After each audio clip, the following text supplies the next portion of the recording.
أعوذ بالله من الشيطان الرجيم.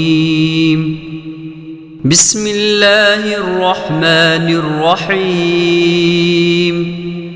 سبحان الذي أسرى بعبده ليلا من المسجد الحرام إلى المسجد الأقصى الذي باركنا حوله لنريه من آياتنا إنه هو السميع البصير. وآتينا موسى الكتاب وجعلناه هدى لبني إسرائيل ألا تتخذوا من دوني وكيلا ذرية من حملنا مع نوح إنه كان عبدا شكورا. وقضينا إلى بني إسرائيل في الكتاب لتفسدن في الأرض مرتين ولتعلن علوا كبيرا. فإذا جاء وعد أولاهما بعثنا عليكم عبادا لنا أولي بأس شديد فجاسوا خلال الديار وكان وعدا مفعولا. ثم رددنا لكم الكرة عليهم وأمددناكم بأموال وبنين وجعلناكم أكثر نفيرا. إن أحسنتم أحسنتم لأنفسكم وإن أسأتم فلها. فإذا جاء وعد الآخرة ليسوءوا وجوهكم وليدخلوا المسجد كما دخلوا أول مرة وليتبروا ما علوا تتبيرا. عسى ربكم أن يرحمكم وإن عدتم عدنا وجعلنا جهنم للكافرين حصيرا. إن هذا القرآن يهدي للتي هي أقوم ويبشر المؤمنين الذين يعملون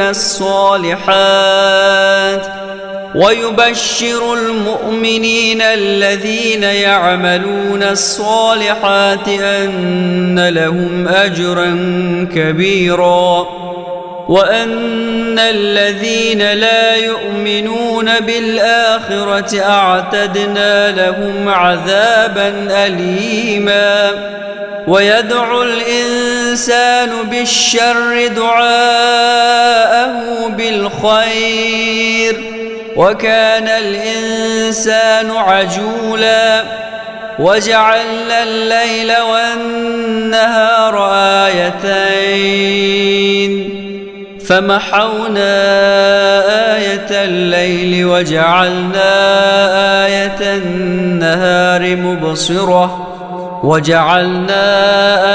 النهار مبصرة لتبتغوا فضلا من ربكم ولتعلموا عدد السنين والحساب وكل شيء فصلناه تفصيلا. وكل إنسان ألزمناه طائره في عنقه ونخرج له يوم القيامة كتابا يلقاه منشورا. اقرأ كتابك كفى بنفسك اليوم عليك حسيبا. من اهتدى فإنما يهتدي لنفسه ومن ضل فإنما يضل عليها ولا تزر وازرة وزر أخرى وما كنا معذبين حتى نبعث رسولا وإذا أردنا أن نهلك قرية أمرنا متر فيها ففسقوا فيها فحق عليها القول فدمرناها تدميرا وكم أهلكنا من القرون من بعد نوح وكفى بربك بذنوب عباده خبيرا بصيرا من كان يريد العاجلة عجلنا له فيها ما نشاء لمن نريد ثم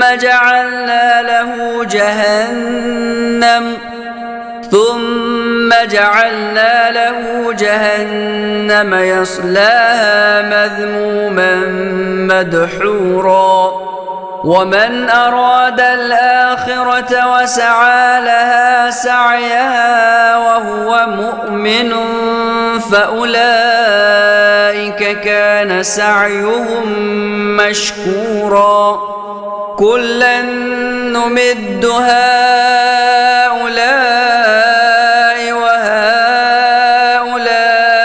من عطاء ربك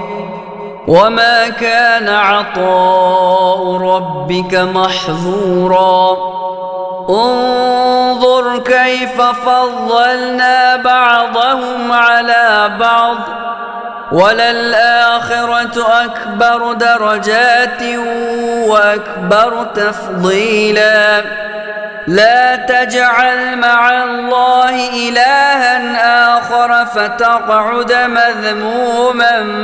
مخذولا وقضى ربك ألا تعبدوا إلا إياه وبالوالدين إحسانا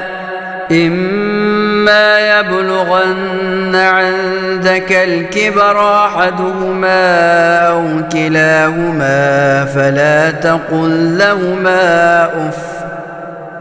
تقل لهما أف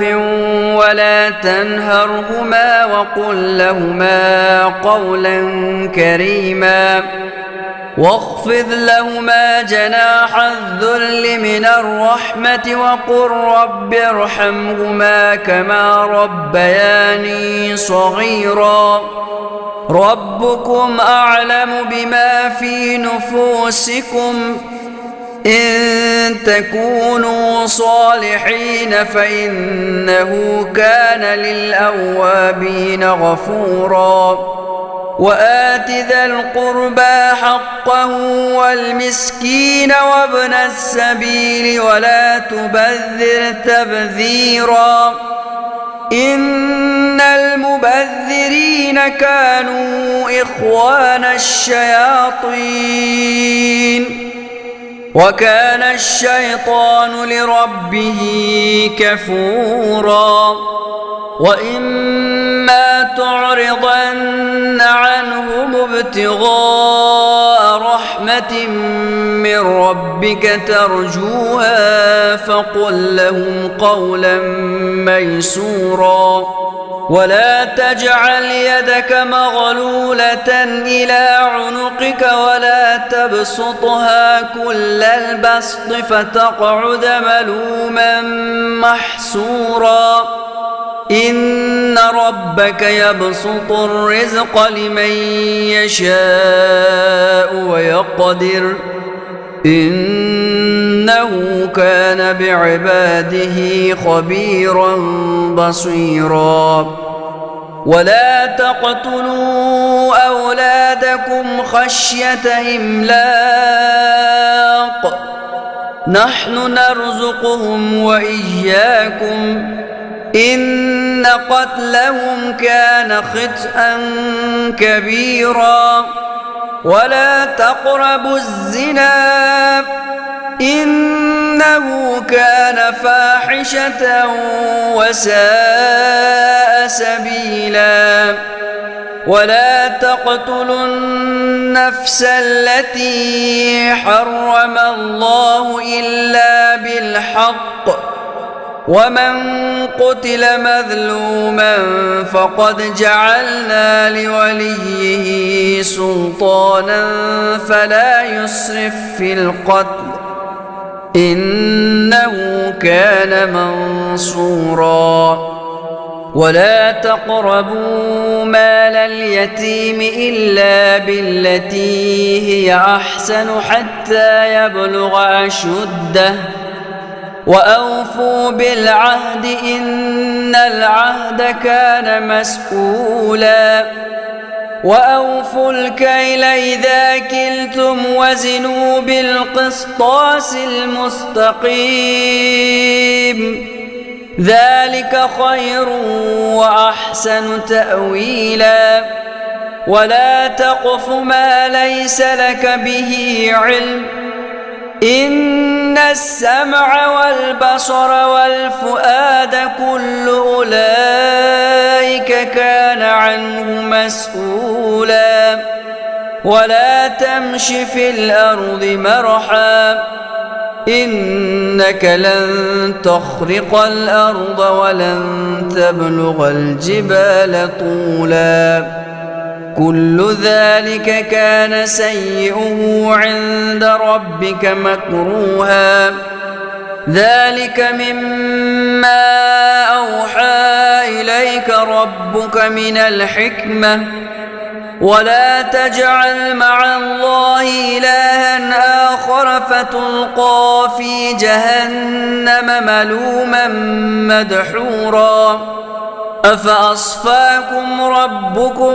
بالبنين واتخذ من الملائكة إناثا إنكم لتقولون قولا عظيما ولقد صرفنا في هذا القرآن ليذكروا وما يزيدهم إلا نفورا قل لو كان معه آلهة كما يقولون إذا لابتغوا إلى ذي العرش سبيلا سبحانه وتعالى عما يقولون علوا كبيرا تسبح له السماوات السبع والأرض ومن فيهن وإن من شيء إلا يسبح بحمده ولكن لا تفقهون تسبيحهم إنه كان حليما غفورا وإذا قرأت القرآن جعلنا بينك وبين الذين لا يؤمنون بالآخرة حجابا مستورا وجعلنا على قلوبهم أكنة أن يفقهوه وفي آذانهم وقرا وإذا ذكرت ربك في القرآن وحده ولوا على أدبارهم نفورا نحن أعلم بما يستمعون به إذ يستمعون إليك وإذ هم نجوى إذ يقول الظالمون إن تتبعون إلا رجلا مسحورا انظر كيف ضربوا لك الأمثال فضلوا فلا يستطيعون سبيلا وقالوا أئذا كنا عظاما ورفاتا أئنا لمبعوثون خلقا جديدا قل كونوا حجارة أو حديدا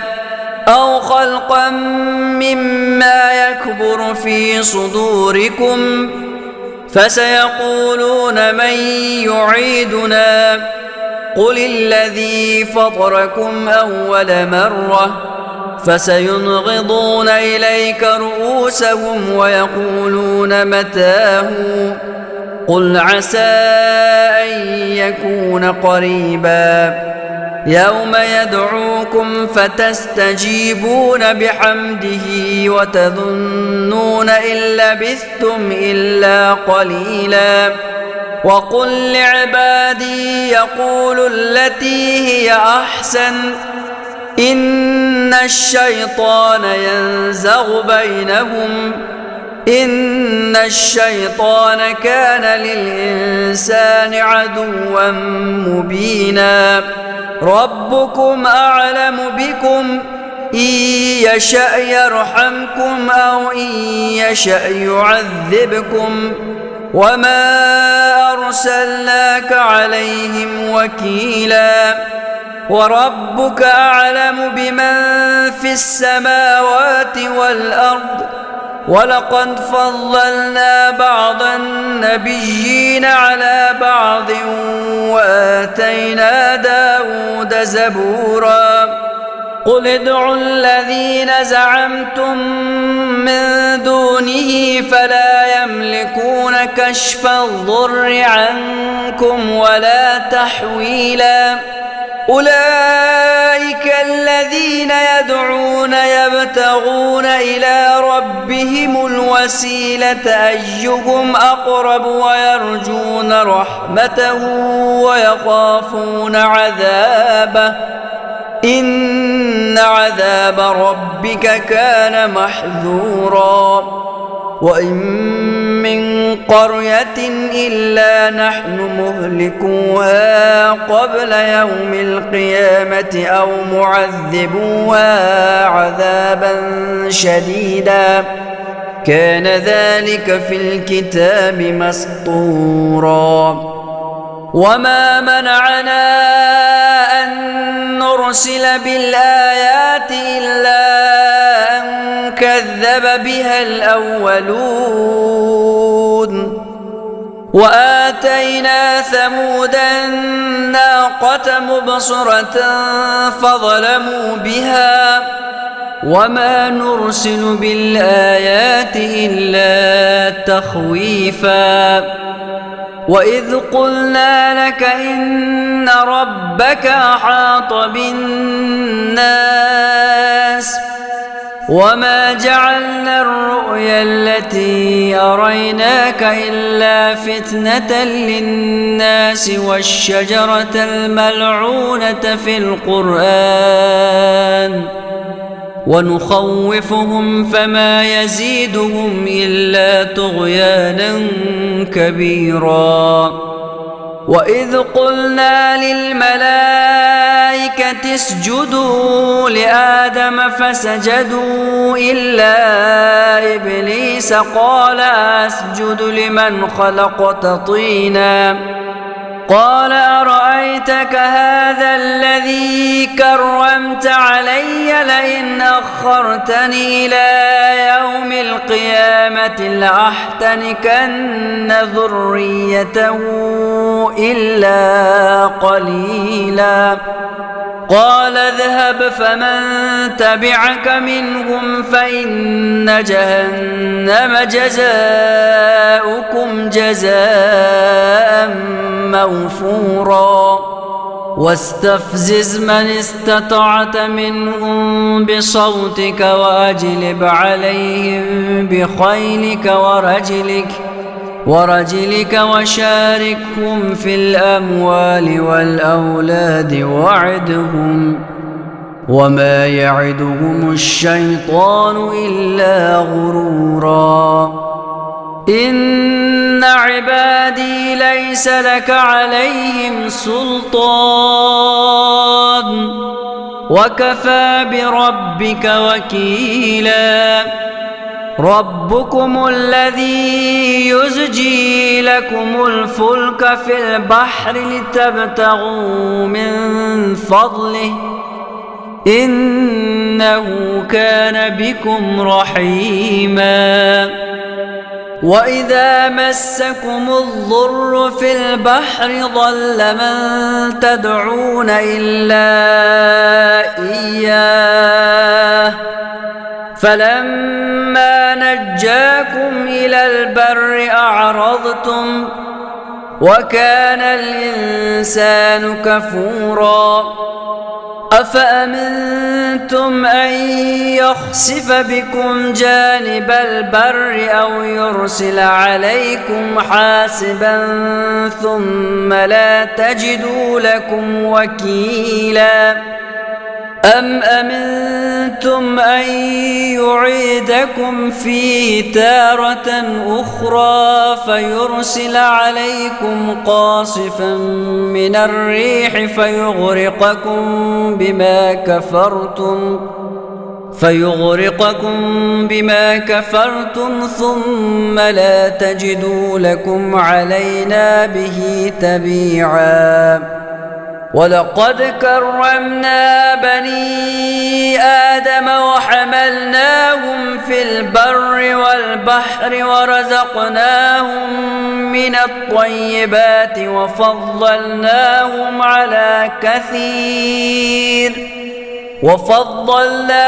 على كثير ممن خلقنا تفضيلا يوم ندعو كل أناس بإمامهم فمن أوتي كتابه بيمينه فأولئك يقرؤون كتابهم ولا يظلمون فتيلا ومن كان في هذه أعمى فهو في الآخرة أعمى وأضل سبيلا وإن كادوا ليفتنونك عن الذي أوحينا إليك لتفتري علينا غيره وإذا لاتخذوك خليلا ولولا أن ثبتناك لقد كدت تركن إليهم شيئا قليلا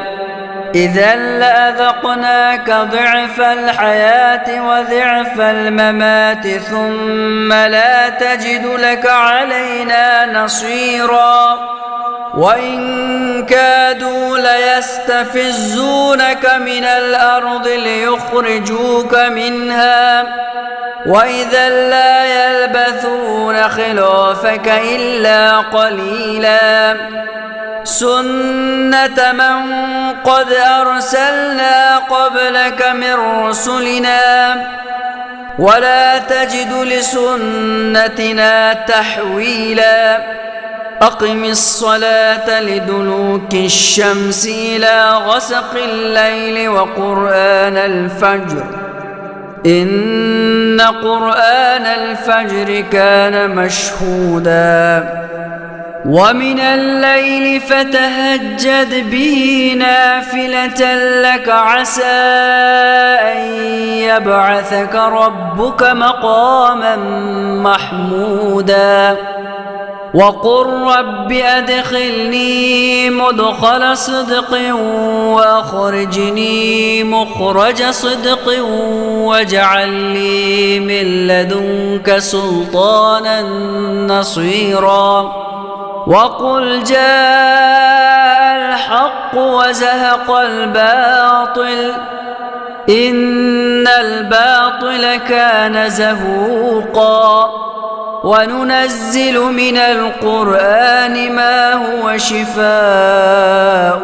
ورحمة للمؤمنين ولا يزيد الظالمين إلا خسارا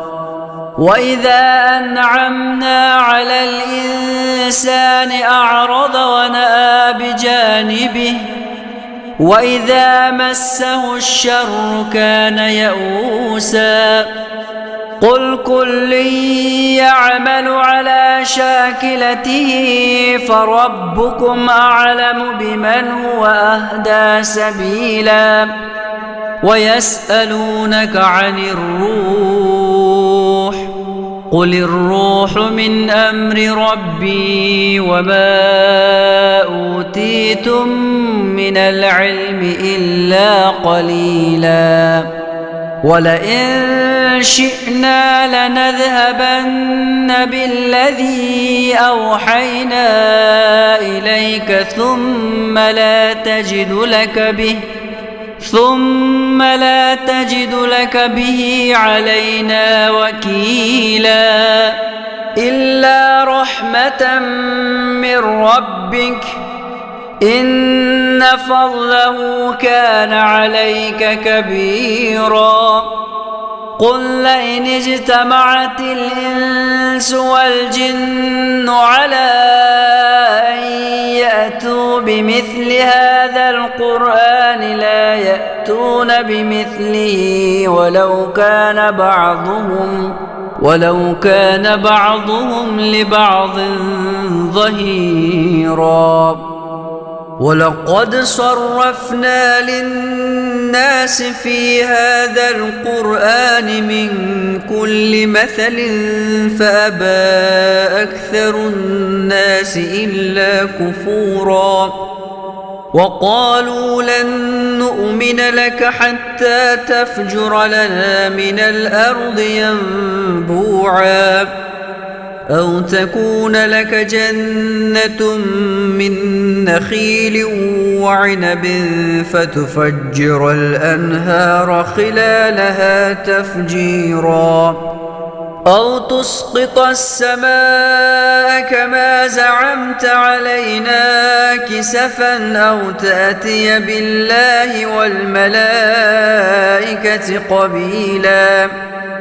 أو يكون لك بيت من زخرف أو ترقى في السماء ولن نؤمن لرقيك حتى تنزل علينا كتابا نقرأه قل سبحان ربي هل كنت إلا بشرا رسولا وما منع الناس أن يؤمنوا إذ جاءهم الهدى إلا أن قالوا أبعث الله بشرا رسولا قل لو كان في الأرض ملائكة يمشون مطمئنين لنزلنا عليهم من السماء ملكا رسولا قل كفى بالله شهيدا بيني وبينكم إنه كان بعباده خبيرا بصيرا ومن يهد الله فهو المهتد ومن يضلل فلن تجد لهم أولياء من دونه ونحشرهم يوم القيامة على وجوههم عميا وبكما وصما مأواهم جهنم كلما خبت زدناهم سعيرا ذلك جزاؤهم بأنهم كفروا بآياتنا وقالوا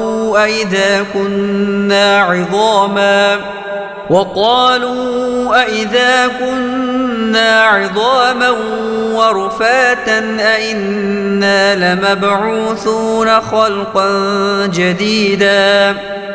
أولم يروا أن الله الذي خلق السماوات والأرض قادر على أن يخلق مثلهم وجعل لهم أجلا لا ريب فيه فأبى الظالمون إلا كفورا قل لو أنتم تملكون خزائن رحمة ربي إذا لأمسكتم خشية الإنفاق وكان الإنسان قتورا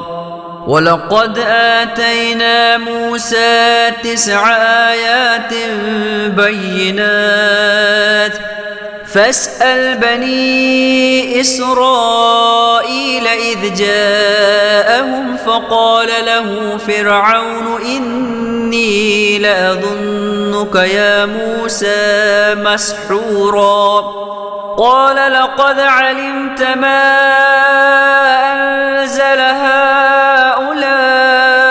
إلا رب السماوات والأرض بصائر وإني لأظنك يا فرعون مثبورا فأراد أن يستفزهم من الأرض فأغرقناه ومن معه جميعا وقلنا من بعده لبني إسرائيل اسكنوا الأرض فإذا جاء وعد الآخرة جئنا بكم لفيفا وبالحق أنزلناه وبالحق نزل وما أرسلناك إلا مبشرا ونذيرا وقرآنا فرقناه لتقرأه على الناس على مكث ونزلناه تنزيلا قل آمنوا به أو لا تؤمنوا إن الذين أوتوا العلم من قبله إذا يتلى عليهم يخرون للأذقان سجدا ويقولون سبحان ربنا إن كان وعد ربنا لمفعولا ويخرون للأذقان يبكون ويزيدهم خشوعا قل ادعوا الله أو ادعوا الرحمن أيما تدعوا فله الأسماء الحسنى ولا تجهر بصلاتك ولا تخافت بها وابتغ بين ذلك سبيلا وقل الحمد لله الذي لم يتخذ ولدا ولم يكن له شريك في الملك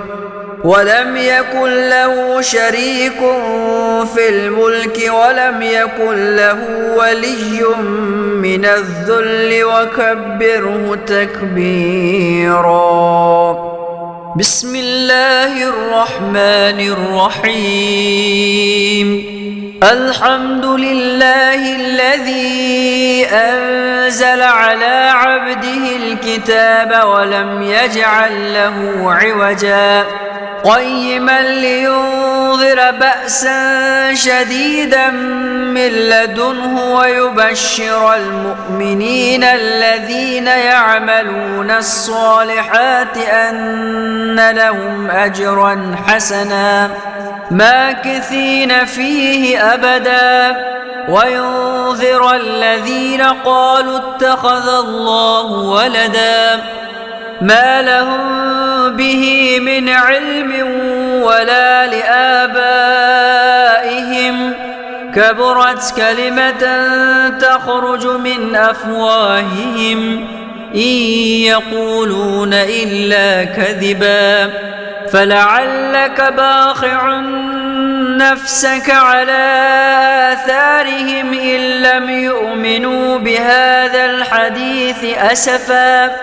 إنا جعلنا ما على الأرض زينة لها لنبلوهم أيهم أحسن عملا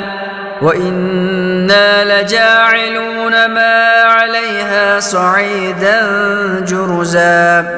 أم حسبت أن أصحاب الكهف والرقيم كانوا من آياتنا عجبا إذ أوى الفتية إلى الكهف فقالوا ربنا آتنا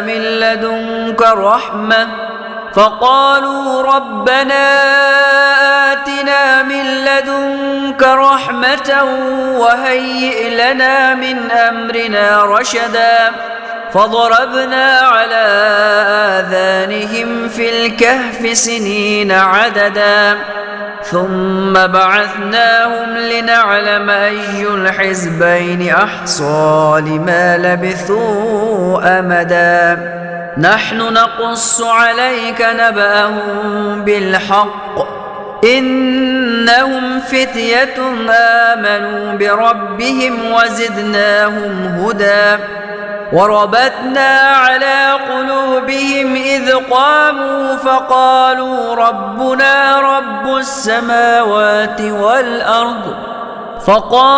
ربنا رب السماوات والأرض لن ندعو من دونه إلها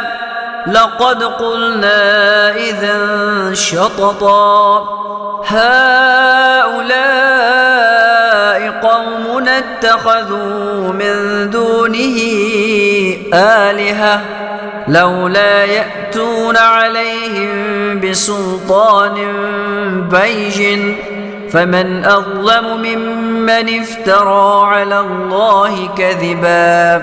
وإذ اعتزلتموهم وما يعبدون إلا الله فأووا إلى الكهف ينشر لكم ربكم من رحمته ويهيئ لكم من أمركم مرفقا وترى الشمس إذا طلعت تزاور عن كهفهم ذات اليمين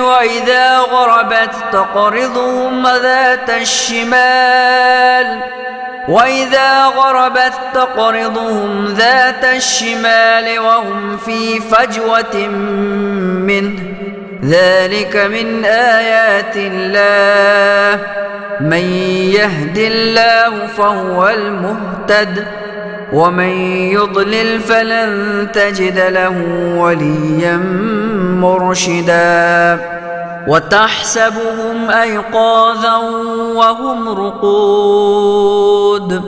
ونقلبهم ذات اليمين وذات الشمال وكلبهم باسط ذراعيه بالوصيد لو اطلعت عليهم لوليت منهم فرارا ولملئت منهم رعبا وكذلك بعثناهم ليتساءلوا بينهم قال قائل منهم كم لبثتم قالوا لبثنا يوما أو بعض يوم قالوا ربكم أعلم بما لبثتم فابعثوا أحدكم بورقكم هذه إلى المدينة فلينظر أيها أزكى طعاما فليأتكم برزق منه وليتلطف ولا يشعرن بكم أحدا إنهم إن يظهروا عليكم يرجموكم أو يعيدوكم في ملتهم ولن تفلحوا إذا أبدا وكذلك أعثرنا عليهم ليعلموا أن وعد الله حق وأن الساعة لا ريب فيها إذ يتنازعون بينهم أمرهم فقالوا ابنوا عليهم بنيانا ربهم أعلم بهم قال الذين غلبوا على أمرهم لنتخذن عليهم مسجدا سيقولون ثلاثة رابعهم كلبهم ويقولون خمسة سادسهم كلبهم رجما بالغيب ويقولون سبعة وثامنهم كلبهم قل ربي أعلم بعدتهم ما يعلمهم إلا قليل فلا تمار فيهم إلا مراء ظاهرا ولا تستفت فيهم منهم أحدا ولا تقولن لشيء إني فاعل ذلك غدا إلا أن يشاء الله واذكر ربك إذا نسيت وقل عسى أن يهديني ربي لأقرب من هذا رشدا ولبثوا في كهفهم 300 سنين وازدادوا 9 قل الله أعلم بما لبثوا له غيب السماوات والأرض أبصر به وأسمع ما لهم من دونه من ولي ولا يشرك في حكمه أحدا واتل ما أوحي إليك من كتاب ربك لا مبدل لكلماته ولن تجد من دونه ملتحدا واصبر نفسك مع الذين يدعون ربهم بالغداة والعشي يريدون وجهه ولا تعد عيناك عنهم تريد زينة الحياة الدنيا ولا تطع من أغفلنا قلبه عن ذكرنا واتبع هواه وكان أمره فرطا وقل الحق من ربكم فمن شاء فليؤمن ومن شاء فليكفر إنا أعتدنا للظالمين نارا أحاط بهم سرادقها وإن يستغيثوا يغاثوا بماء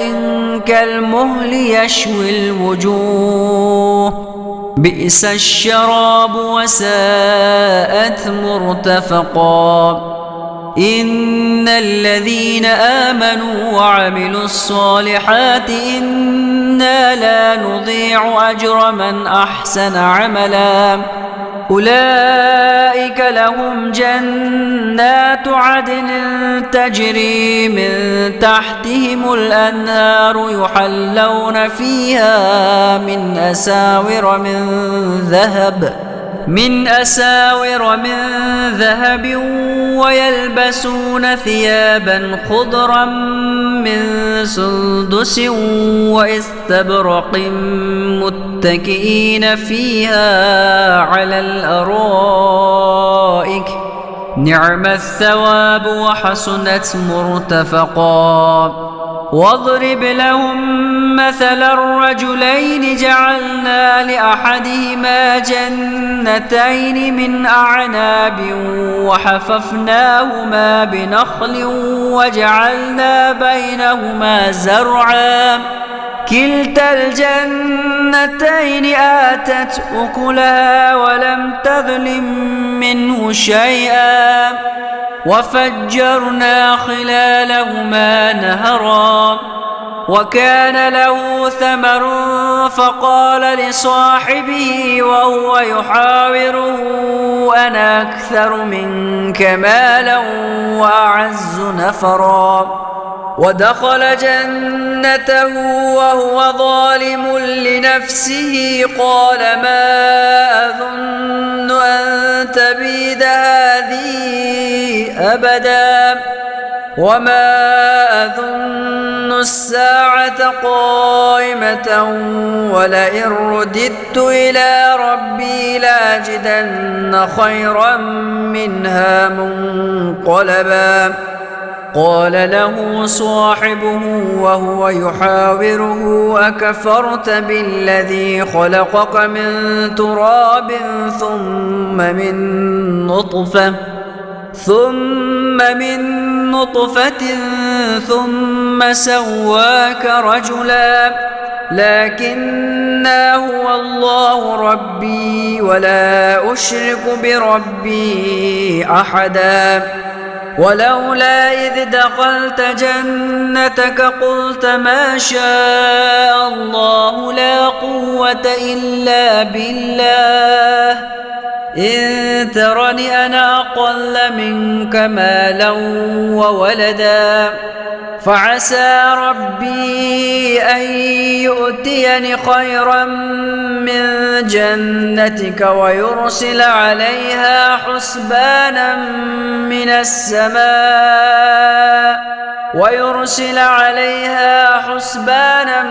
من السماء فتصبح صعيدا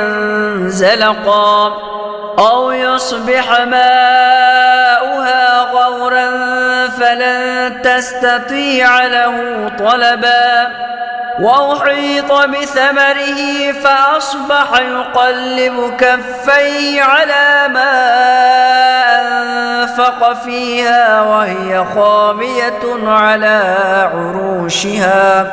وهي خاوية على عروشها ويقول يا ليتني لم أشرك بربي أحدا ولم تكن له فئة ينصرونه من دون الله وما كان منتصرا هنالك الولاية لله الحق هو خير ثوابا وخير عقبا واضرب لهم مثل الحياة الدنيا كماء أنزلناه من السماء فاختلط به نبات الأرض فأصبح هشيما تذروه الرياح وكان الله على كل شيء مقتدرا المال والبنون زينة الحياة الدنيا والباقيات الصالحات خير عند ربك ثوابا وخير أملا ويوم نسير الجبال وترى الأرض بارزة وحشرناهم فلم نغادر منهم أحدا وعرضوا على ربك صفا لقد جئتمونا كما خلقناكم أول مرة بل زعمتم أن لن نجعل لكم موعدا ووضع الكتاب فترى المجرمين مشفقين مما فيه ويقولون يا ويلتنا ما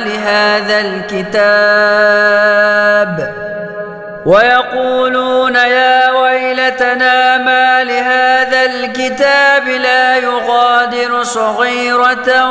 ولا كبيرة إلا أحصاها ووجدوا ما عملوا حاضرا ولا يظلم ربك أحدا وإذ قلنا للملائكة اسجدوا لآدم فسجدوا إلا إبليس كان من الجن ففسق عن أمر ربه أفتتخذونه وذريته أولياء من دوني وهم لكم عدو بئس للظالمين بدلا ما أشهدتهم خلق السماوات والأرض ولا خلق أنفسهم وما كنت متخذ المضلين عضدا ويوم يقول نادوا شركائي الذين زعمتم فدعوهم فلم يستجيبوا لهم وجعلنا بينهم موبقا ورأى المجرمون النار فظنوا أنهم مواقعوها ولم يجدوا عنها مصرفا ولقد صرفنا في هذا القرآن للناس من كل مثل وكان الإنسان أكثر شيء جدلا وما منع الناس أن يؤمنوا إذ جاءهم الهدى ويستغفروا ربهم إلا أن تأتيهم سنة الأولين أو يأتيهم العذاب قبلا وما نرسل المرسلين إلا مبشرين ومنذرين ويجادل الذين كفروا بالباطل ليدحضوا به الحق واتخذوا آياتي وما أنذروا هزوا ومن أظلم ممن ذكر بآيات ربه فأعرض عنها ونسي ما قدمت يداه إنا جعلنا على قلوبهم أكنة أن يفقهوا وفي آذانهم وقرا وإن تدعهم إلى الهدى فلن يهتدوا إذن أبدا وربك الغفور ذو الرحمة لو يؤاخذهم بما كسبوا لعجل لهم العذاب بل لهم موعد لن يجدوا من دونه موئلا وتلك القرى أهلكناهم لما ظلموا وجعلنا لمهلكهم موعدا وإذ قال موسى لفتاه لا أبرح حتى أبلغ مجمع البحرين أو أمضي حقبا فلما بلغا مجمع بينهما نسيا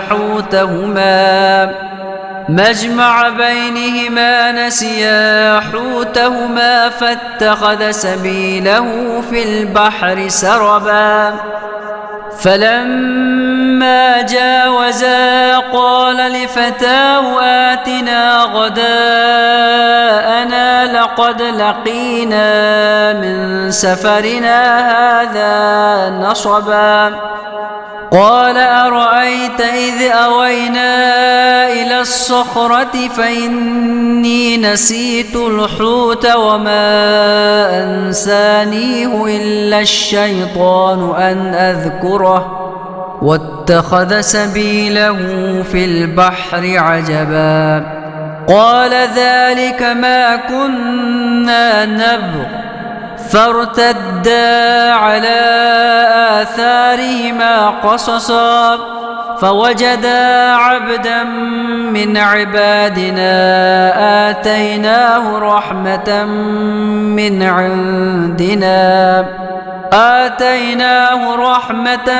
من عندنا وعلمناه من لدنا علما قال له موسى هل أتبعك على أن تعلمني مما علمت رشدا قال إنك لن تستطيع معي صبرا وكيف تصبر على ما لم تحط به خبرا قال ستجدني إن شاء الله صابرا ولا أعصي لك أمرا قال فإن اتبعتني فلا تسألني عن شيء حتى أحدث لك منه ذكرا فانطلقا حتى إذا ركبا في السفينة خرقها قال أخرقتها لتغرق أهلها لقد جئت شيئا إمرا قال ألم أقل إنك لن تستطيع معي صبرا قال لا تؤاخذني بما نسيت ولا ترهقني من أمري عسرا فانطلقا حتى إذا لقيا غلاما فقتله قال أقتلت نفسا